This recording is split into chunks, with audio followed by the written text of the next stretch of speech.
Hello दोस्तों, नमस्कार। फिर से स्वागत है आप सभी का आप सभी के अपने YouTube channel dear maths sir पर। तो दोस्तों, हमेशा की तरह जैसा कि आप सभी लोग जानते हैं, आप सभी को इस क्लास में 25 बहुत ही महत्वपूर्ण जीके के प्रश्नों को बताया जाता है, जो कि बहुत ही ज्यादा इंपॉर्टेंट होता है। तो आप सभी लोगों से इतना रिक्वेस्ट है कि क्लास को बीच में बिल्कुल भी स्किप मत करिएगा, क्योंकि हर एक प्रश्न आप सभी के लिए होने वाला है बहुत ही ज्यादा महत्वपूर्ण। तो सभी लोग बने रहे, लास्ट तक देखें। 25 बहुत ही महत्वपूर्ण प्रश्न है, बस मात्र 25 प्रश्न है। तो आप लोग थोड़ा सा टाइम दे, जिससे कि आप सभी का जो तैयारी है अच्छे से हो सके। बहुत ही इंपॉर्टेंट प्रश्न है यहाँ पर। और आप सभी लोगों से एक रिक्वेस्ट और है कि चैनल को सब्सक्राइब फटाक से कर दें और ज्यादा से ज्यादा लोगों तक वीडियो को शेयर कर दें, चैनल को शेयर कर दें। ठीक है, तो चलिए स्टार्ट करते हैं। यहाँ पर आपसे क्या प्रश्न पूछा जा रहा है। उत्तर प्रदेश किस कढ़ाई शैली के लिए विश्व प्रसिद्ध है? आप सभी लोग बताने का प्रयास कीजिए। तो बहुत ही आसान प्रश्न है दोस्तों, चिकनकारी। जी हाँ दोस्तों, चिकनकारी जो कि लखनऊ में होता है। ठीक है, तो आप सभी को पता होना चाहिए कि उत्तर प्रदेश की जो राजधानी है लखनऊ, यहाँ पर चिकनकारी बहुत ही अधिक मात्रा में होती है। तो उत्तर प्रदेश किस कढ़ाई शैली के लिए प्रसिद्ध है? जो कि प्रसिद्ध है चिकनकारी के लिए। चिकनकारी शैली जो है ये आपका लखनऊ में बहुत ही ज्यादा प्रचलित है, और इसकी खोज का श्रेय जो है किसे जाता है? नूरजहां को जाता है। तो आप सभी को ये चीज ध्यान में रखना है। इसका श्रेय किसे जाता है दोस्तों? इसका श्रेय जाता है नूरजहां को। और ये चिकनकारी जो है दोस्तों, आपको जैसे सूट हो गया, लहंगा हो गया, कुर्ता हो गया, इन सब चीजों पर आपको देखने को मिलेगा। ठीक है, और चिकनकारी का जो पारंपरिक कढ़ाई है वो सुई और विभिन्न प्रकार के धागों के इस्तेमाल से जो है कपड़े पर की जाती है। और लखनवी जो लखनवी चिकनकारी होती है वो विश्व भर में, पूरे वर्ल्ड में प्रसिद्ध है। चलिए अगले प्रश्न की तरफ बढ़ते हैं। उत्तर प्रदेश का कौन सा शहर चिकनकारी साड़ियां, मतलब चिकनकारी जो साड़ियां है नामक सुंदर कढ़ाई वाली साड़ियों के लिए प्रसिद्ध है? बहुत ही आसान प्रश्न है। मुझे आप पर पूरा विश्वास है कि आप सभी लोग बताने का प्रयास करेंगे और हर एक बच्चा यहाँ पर सही जवाब बताएगा। जी हाँ, उत्तर प्रदेश की राजधानी लखनऊ, जिसे नवाबों के शहर के नाम से जाना जाता है, ये जो है चिकनकारी साड़ियों के लिए भी प्रसिद्ध है। ठीक है, और मुरादाबाद पीतल नगरी, जिसे हम लोग बर्तनों का शहर कहते हैं, और मेरठ क्रांति, जिसे कैची नगर, मतलब मेरठ क्रांति नगर, मेरठ में कैची बहुत अधिक मात्रा में बनती है। और प्रयागराज इलाहाबाद जो है यहाँ पर संगम नगरी के नाम से जाना जाता है, और यह अमरूद के लिए प्रसिद्ध है। तो हर देश में हर शहर कुछ ना कुछ चीजों के लिए प्रसिद्ध होता है दोस्तों। ठीक है, चलिए यहाँ पर आप सभी लोग, जैसे बरेली का क्या प्रसिद्ध है, ऐसे हर एक शहर का कुछ ना कुछ प्रसिद्ध होता है। तो यहाँ पर लखनऊ टिक कर लीजिए। चलिए अगले प्रश्न की तरफ बढ़ते हैं। निम्नलिखित में से कौन सा स्थान कांच की चूड़ियों और कांच की बनी वस्तुओं के उत्पादन के लिए जाना जाता है? तो दोस्तों, यहाँ पर जितने भी लोगों को पता है बताने का प्रयास कीजिए। तो यहाँ पर जितने भी लोगों ने बताया है, देखिए आप सभी को एक चीज ध्यान में रखना है कि उत्तर प्रदेश का जो फिरोजाबाद शहर है, जी हाँ फिरोजाबाद शहर है, ये किस चीज के लिए? कांच की चूड़ियों और कांच से बनी वस्तुओं के उत्पादन के लिए जाना जाता है। और दोस्तों, आप सभी लोगों को एक चीज और ध्यान में रखना है कि इसे सुहाग नगरी और चूड़ी नगरी के भी नाम से जानते हैं। और चूड़ियों के अलावा जो है कांच के और भी सवार यहाँ पर, जैसे कि झूमर हो गए, ये सब चीजें जो है यहाँ पर बहुत ही ज्यादा प्रसिद्ध है। तो फिरोजाबाद जो है कांच की चूड़ियों और कांच से बनी वस्तुओं के लिए जाना जाता है। चलिए अगला प्रश्न है, क्रोम, सफारी और ओपेरा के बीच क्या समानता है? दोस्तों, आप सभी लोग देखिए और बताने का प्रयास कीजिए। क्रोम ब्राउजर सभी लोग यूज करते होंगे, गूगल से रिलेटेड है। और सफारी बहुत कम पता होगा लोगों को।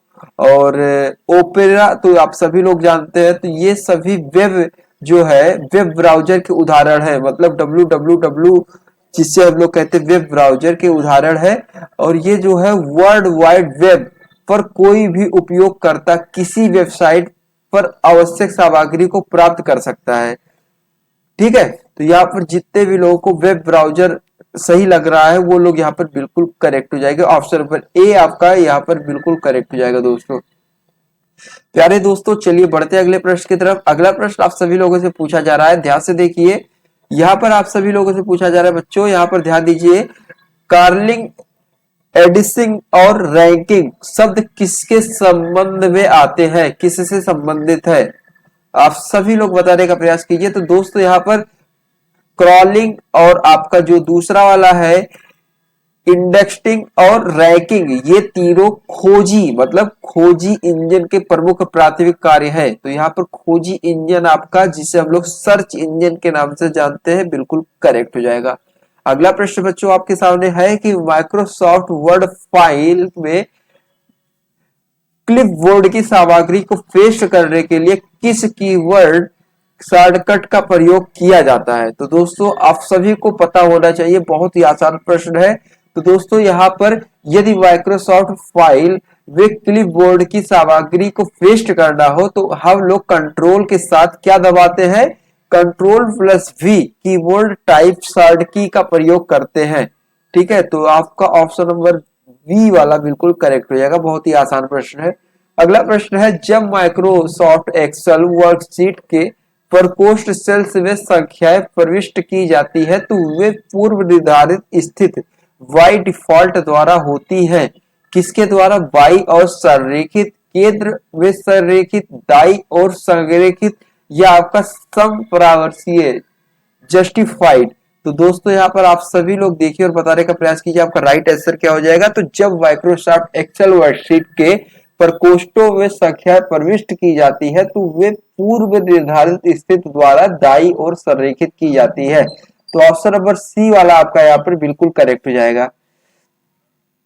बताने का प्रयास कीजिए कि नींबू निचोड़ने की मशीन है प्रथम श्रेणी का उत्तोलक, द्वितीय श्रेणी का उत्तोलक, तृतीय श्रेणी का उत्तोलक, या इनमें से कोई नहीं?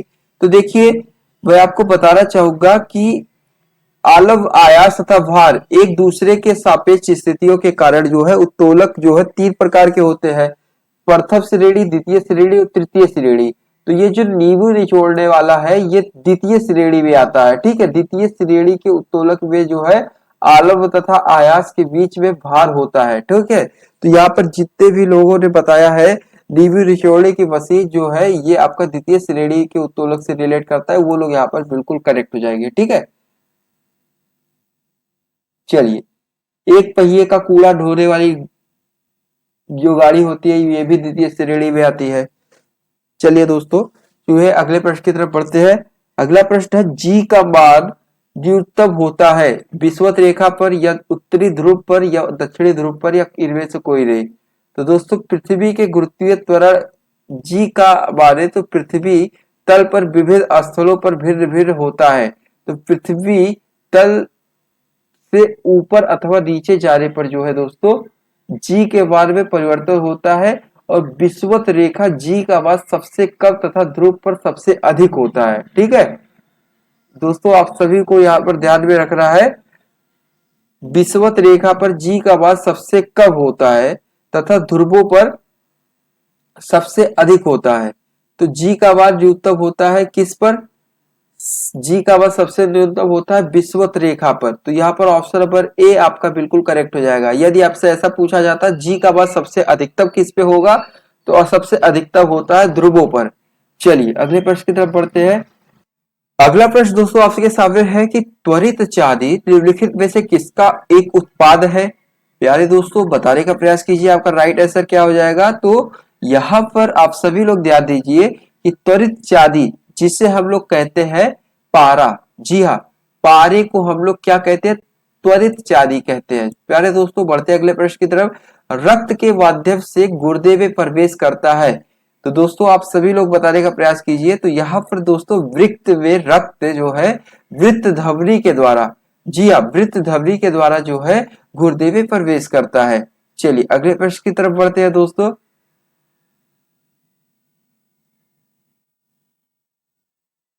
प्यारे दोस्तों अगला प्रश्न है आपका, रक्त स्कंदन जो है आपका विकार किसकी कमी के कारण होता है? तो दोस्तों यहाँ पर आप सभी का जो राइट आंसर हो जाएगा वो हो जाएगा आपका फिलोक्विनोन, यहाँ पर आपका बिल्कुल करेक्ट हो जाएगा। अगला प्रश्न है, वारोफिलाई नियंत्रित करता है, बताने का प्रयास कीजिए वारोफिलाई नियंत्रित करता है। तो दोस्तों यहाँ पर आप सभी का जो राइट आंसर हो जाएगा वो हो जाएगा पीलिया जो है वो रक्त में पुरानी और टूटे हुए कोशिकाओं को नष्ट कर रक्त के आयतन या मात्रा को नियंत्रित करता है? जी हाँ, ये रक्त के आयतन या मात्रा को नियंत्रित करता है। ऑप्शन नंबर पहला बिल्कुल करेक्ट हो जाएगा।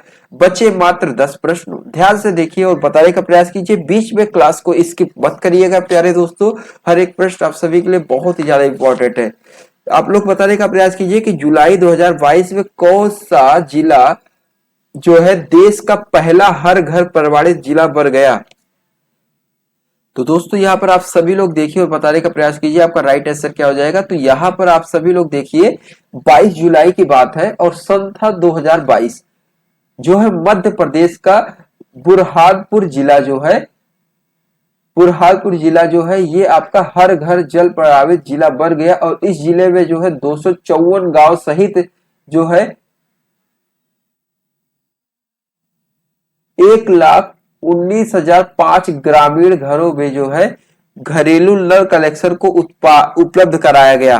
ठीक है, तो यहाँ पर 254 गांव है इस जिले में, एक चीज ध्यान में रखिए, 254 गांव है और जो है 1,19,000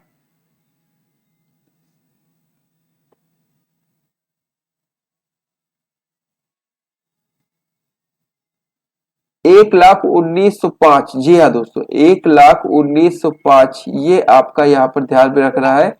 इतने घरों में जो है घरेलू नल कनेक्शन करवाए गए। चलिए अगले प्रश्न की तरफ बढ़ते हैं। अगस्त 2022 में कौन देश मासिक धर्म उत्पाद निःशुल्क कराने वाला पहला देश बन गया? तो दोस्तों यहाँ पर आप सभी को जो राइट आंसर हो जाएगा वो हो जाएगा स्कॉटलैंड। जी हाँ, स्कॉटलैंड यहाँ पर आपका बिल्कुल करेक्ट हो जाएगा, जो 2022 में देश मासिक धर्म उत्पाद निःशुल्क कराने में विश्व का पहला देश बन गया।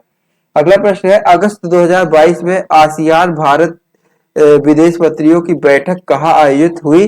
तो दोस्तों यहाँ पर 4 अगस्त सन 2022 को जो है आसियान भारत विदेश मंत्रियों की बैठक जो है नोम पेन में आयोजित हुई। तो यहाँ पर आपका बिल्कुल करेक्ट हो जाएगा डी वाला। अगला प्रश्न है, अगस्त 2022 में भारत की किस संस्था द्वारा भारत का पहला मैन्युफैक्चरिंग विनिर्माण इंडेक्स फंड जारी किया गया? तो दोस्तों यहाँ पर आपका जो राइट आंसर हो जाएगा वो हो जाएगा 11 अगस्त 2022 को जो है यहाँ पर नवी म्यूचुअल फंड ने जो है भारत का पहला मैन्युफैक्चरिंग विनिर्माण इंडेक्स फंड जारी किया। तो यहाँ पर जितने भी लोगों ने बताया है डबी म्यूचुअल फंड, यहाँ पर आपका बिल्कुल राइट हो जाएगा। बचे मात्र 6 प्रश्न, आप सभी लोग ध्यान से देखिए। जुलाई 2022 में किस राज्य में एक नए कर्मजीरी अभ्यारण्य का गठन किया गया? दोस्तों आप सभी लोग देखिए और बताने का प्रयास कीजिए आपका राइट आंसर क्या हो जाएगा। तो जुलाई 2022 की ही बात है, मध्य प्रदेश में पेंच टाइगर रिजर्व वे सीमावर्ती क्षेत्र को शामिल करके एक नए कर्मजीरी अभ्यारण्य का गठन किया गया। ठीक है, तो यहाँ पर आपका मध्य प्रदेश जो है आपका यहाँ पर बिल्कुल करेक्ट हो जाएगा एमपी से। अगला प्रश्न आपसे पूछा जा रहा है कि अगस्त 2022 किस भारतीय महिला ने वर्ल्ड वुमेन एंटरप्रेन्योर्स अवार्ड जीता? तो आप सभी लोग बताने का प्रयास कीजिए आपका राइट आंसर क्या हो जाएगा। बहुत ही अच्छा प्रश्न है। तो अगस्त 2022 में केरल की संगीता अभियान ने जो है इस वर्ल्ड कप को जीता, इस अवार्ड को जीता, माफ करिएगा वर्ल्ड कप निकल गया, वर्ल्ड वुमेन अवार्ड था ये, तो इन्होंने जीता। और यह पुरस्कार जो है इन्होंने जूनियर चैम्बर इंटरनेशनल जो कि हांगकांग द्वारा संयुक्त राष्ट्र के सतत जो है विकास के लक्ष्यों के अनुरूप जो है किया गया था, तो उसमें इन्होंने विजेता के पद को धारण किया। तो यहाँ पर ऑप्शन नंबर पहला वाला बिल्कुल करेक्ट हो जाएगा। चलिए अगले प्रश्न की तरफ बढ़ते हैं। अगला प्रश्न दोस्तों आप सभी के सामने आ चुका है, बहुत ही इंपॉर्टेंट है। उत्तर प्रदेश की हिंदी संस्थान द्वारा जो है 2021 का सुभद्रा कुमारी चौहान बाल साहित्य सम्मेलन किसे प्रदान करने की घोषणा की गई है? तो दोस्तों आप सभी लोग बताने का प्रयास कीजिए आपका राइट आंसर क्या हो जाएगा। तो यहाँ पर दोस्तों अगस्त 2022 में उत्तर प्रदेश हिंदी संस्थान द्वारा जो है 2021 का सुभद्रा कुमारी चौहान बाल साहित्य सम्मान जो है ये आपका रस्तोगी जो कि आपका यहाँ पर बिमला रस्तोगी के नाम से प्रसिद्ध है, ये आपका बिल्कुल करेक्ट हो जाएगा। अगले प्रश्न की तरफ बढ़ते हैं दोस्तों। यूके जो कि बर्मिंघम वे आयोजित 22वें राष्ट्रमंडल खेल 2022 में किस देश के तैराक एम्मा बैकियोर ने सबसे अधिक 8 पदक जीते हैं? तो कनाडा, ऑस्ट्रेलिया, इंग्लैंड और न्यूजीलैंड किस देश के हैं दोस्तों? आप सभी लोग बताने का प्रयास कीजिए। तो यहाँ पर दोस्तों, यहाँ पर जितने भी लोगों ने बताया है ऑस्ट्रेलिया, तो वो लोग यहाँ पर बिल्कुल करेक्ट हो जाएंगे। ये ऑस्ट्रेलिया की एक तैराकी है। अगले प्रश्न की तरफ बढ़ते हैं दोस्तों। जैव विविधता का अर्थ क्या है? बहुत ही आसान प्रश्न है। किसी पारिस्थितिकी तंत्र में विद्यमान सजीव प्राणियों और पौधे और जंतुओं की विविधता को ही हम लोग क्या कहते हैं? जैव विविधता कहते हैं। तो यहाँ पर देखिए क्या हो जाएगा? विभिन्न प्रकार के पादप एवं वनस्पति, विभिन्न प्रकार के जंतु, एक निर्धारित क्षेत्र में विभिन्न प्रकार के उत्पादक एवं जंतु, या विभिन्न प्रकार के विदेशागत पादप एवं जंतु। तो मैंने बताया कि आपके दोस्तों कि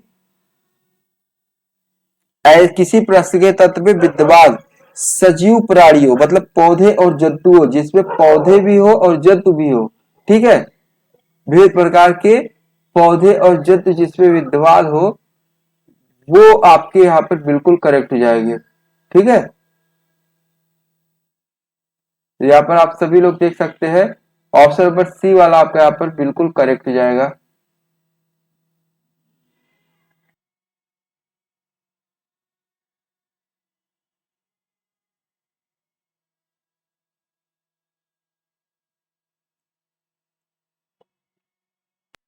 तो ये था दोस्तों आज की इस क्लास का लास्ट प्रश्न। इसी के साथ आप सबको बहुत बहुत धन्यवाद कि आप सभी लोगों ने क्लास को पूरा अटेंड किया।